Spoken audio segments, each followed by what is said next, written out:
cidades e países mais civilizados. O Movimento Nacional de Luta em Defesa da População em Situação de Rua divulgou uma moção de alerta sobre um fato ocorrido recentemente aqui mesmo em Ribeirão Preto. Uma funcionária de uma das casas de passagem que acolhe pessoas em situação de rua denunciou que uma empresa de panfletagem estaria contratando alguns acolhidos para a distribuição de material de campanha de um pré-candidato. Deu para entender? Um pré-candidato a prefeito em Ribeirão Preto contratou uma empresa e essa empresa que distribui folhetos estava tentando trazer para fazer esse serviço moradores em situação de rua. Para saber maiores detalhes, nós vamos conversar aqui com o representante do movimento em Ribeirão Preto, Elson de Paula. Elson, bom dia, um prazer te receber aqui. Bom dia, mais uma vez, aí, muito bom participar dos seus programas. Elson, você ouviu aí, e isso procede?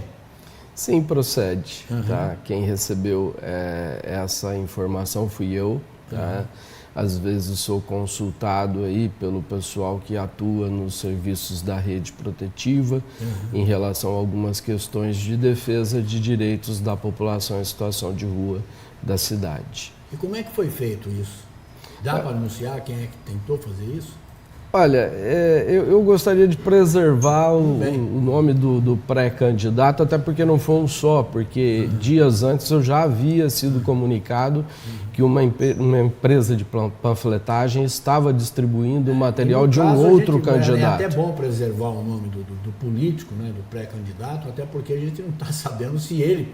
Não, nesse caso... concordância com isso, se está sabendo... Não, nesse caso específico ele não sabia o que estava acontecendo e a partir do momento em que eu entrei em contato com ele, ele tomou providências e cancelou o serviço. Tá? Os moradores de rua, eles podem trabalhar, eles fazer algum tipo de experiência profissional? O movimento... assim como essas casas de acolhimento, né, da rede protetiva, nós não podemos impedi-los de ser contratados, de fazerem esses trabalhos. Eles têm esse direito. Tá? Essa procura, ela é comum. Tá? Muitas empresas procuram mão de obra da população em situação de rua, de pessoas acolhidas nesses equipamentos. Tá? Isso é natural, é normal. O que nós podemos fazer, conhecendo toda essa situação, é orientá-los. Tá? No caso de violações de direito, de exploração de mão de obra, que é o que tem acontecido, não somente nesse ramo da panfletagem, da divulgação, de marketing, panfletagem, mas em outros setores também. Existem alguns contratantes que buscam essa mão de obra como se fosse a mão de obra mais barata, tá? Acreditando que como eles estão em situação de rua, eles têm que aceitar qualquer coisa. Mas aproveitar da vulnerabilidade que eles já estão expostos, né? Para criar uma outra vulnerabilidade. Se aproveita desse momento, dessa situação, daquela pessoa, tá? E os contratos são para... contratos que a gente diz de boca, né? Porque ninguém vai apresentar um contrato, assina aqui comigo, você vai trabalhar comigo. Isso não é feito também. Tudo...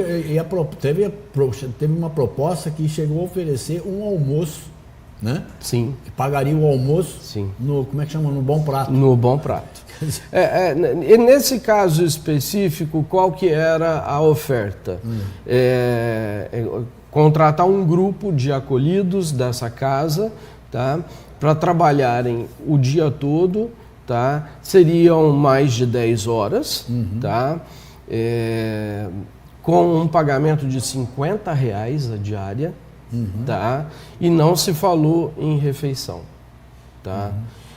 Aí, quando a funcionária entrou em contato comigo e me pediu opinião, eu disse, olha, ele tem que aumentar esse valor, e, até pela carga horária, e ele tem que oferecer refeições. Exatamente, andando. Não, nesse caso era para distribuir de porta em porta. Porta em porta.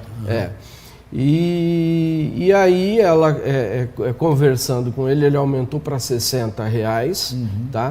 R$60 é o valor no estado de São Paulo que se paga para 6 horas de trabalho no caso de empresas de panfletagem. É de R$60 a R$80. 10 horas, 12 horas, no mínimo 100. Tá? Seria um pagamento justo. Tá?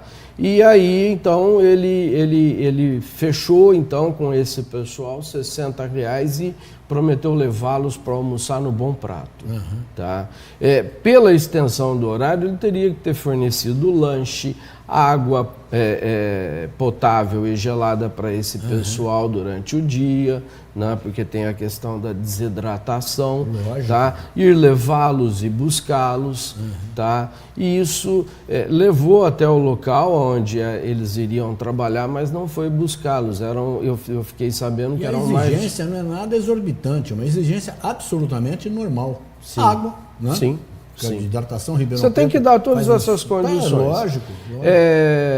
E não foi buscá-los. Nós tivemos que acioná-lo, aliás, a funcionária teve que acioná-lo para que ele fosse até o local mais de 19 horas, né? Eram 7 horas da noite, em que ele foi acionado para ir lá buscá-los e levá-los de volta para a casa de acolhimento.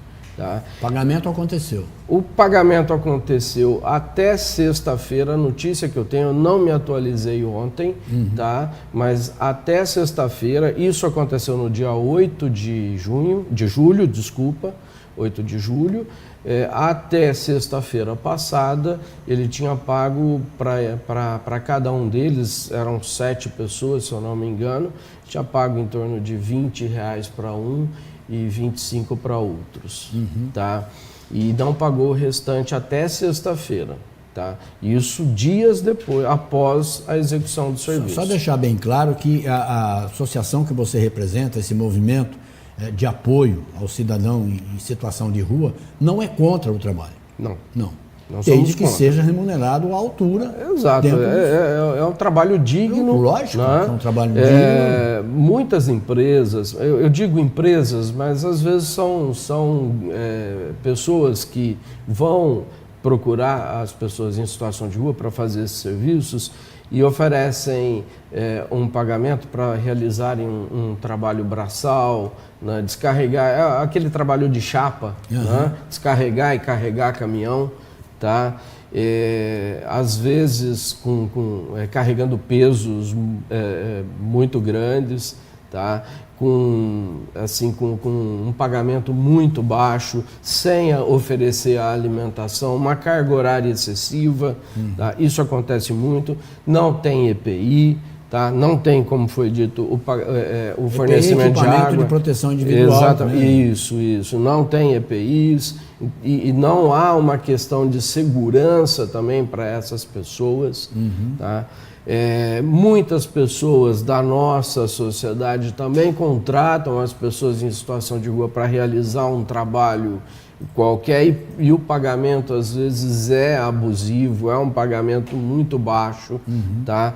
É comum, eu fazia isso, né? Até o momento que eu me toquei, falei, peraí, eu estou explorando essa pessoa.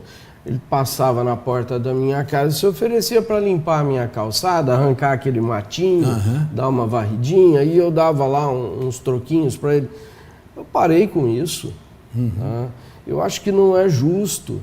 Nós temos que entender que aquela pessoa já está numa situação difícil, uma situação de vulnerabilidade. Vamos explorá-lo mais ainda? Então isso precisa ser discutido em Ribeirão Preto. Isso precisa ser melhor observado.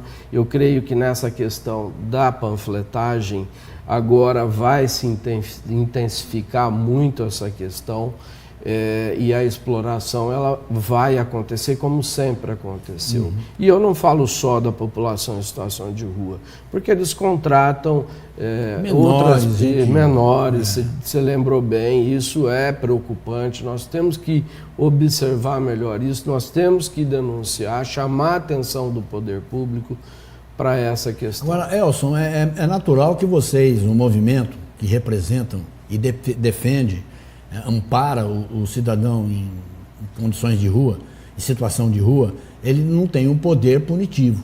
Você não consegue fazer esse tipo de coisa. Fiscalizar, sim, consegue fiscalizar e denunciar. Sim. Como é que vocês vão fazer chegar isso até o sistema de trabalho, a fiscalização do trabalho, o Ministério Público? Então, eu já estou preparando um documento, tá, que vai ser encaminhado à Regional do Trabalho, aqui do Ministério do Trabalho, né, alertando sobre essa situação para que todos os poderes envolvidos com essa questão e principalmente a fiscalização geral, que tem uma atuação aí importante nessa situação, comecem a observar melhor tudo o que está acontecendo. E nós vamos ficar antenados aqui. Sim. Qualquer coisa, por favor, nos comunique, a gente está à disposição. Acho que é o mínimo que a gente pode fazer. Eu gostaria de fazer só uma observação. Fique à vontade. O Brasil hoje está vivendo uma situação muito crítica em relação à população em situação de rua. Tá? Nós precisamos de políticas públicas voltadas para trabalho e renda.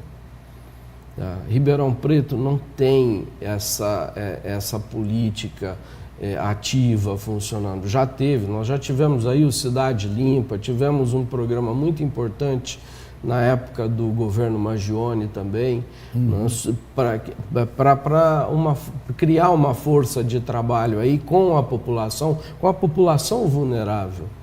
São Paulo tem o POT, que é o Programa Organização e Trabalho, tá? Que não contrata só a população em situação de rua, mas toda a população em situação de vulnerabilidade. Mas a população em situação de rua também atua no POT. O movimento criou lá em São Paulo a Cooperativa Bloco na Rua. A Cooperativa Bloco na Rua, ela